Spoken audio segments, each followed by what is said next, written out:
2 départements, 3 agglomérations, 11 communautés de communes unanimes pour mettre la main au pot. 6,75 millions d'euros pour sauver la ligne ferroviaire Libourne-Bergerac. Quand la SNCF nous a dit que la fermeture était prévue pour mai 2019, ce qui était un sentiment d'injustice, je dirais pour nous, c'est devenu un levier pour montrer notre détermination et notre volonté de garder cette ligne.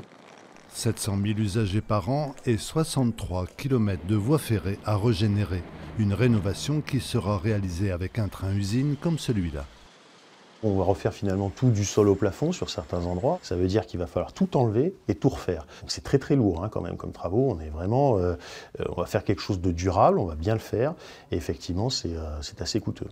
Et même très coûteux, autour des 85 millions d'euros, quasi le double que les 45 prévus en 2015. C'est SNCF Réseau qui parle, à 45 millions d'euros. Et comme d'habitude, ce qui est insupportable, on passe de 45 à 85 millions d'euros. Qu'est-ce que dit l'État et qu'est-ce que dit SNCF Réseau ?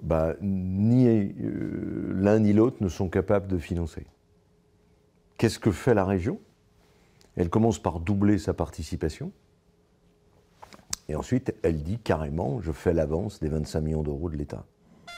Démarrée à 15 millions, la participation financière de la région passe donc à 35, un surcoût que justifie la SNCF. On aurait certainement eu des problèmes à rester sur un même type de programme, c'est-à-dire juste remplacer le rail, juste remplacer le ballast, et puis quelques années après dire on est obligé de mettre des ralentissements sur la ligne parce qu'on a la plateforme qui est en mauvais état. Je pense que là on est en train de dire on va le faire propre, c'était effectivement pas ce qui avait été imaginé initialement, donc on n'est pas du tout sur le même programme, donc c'est pour ça que c'est plus cher.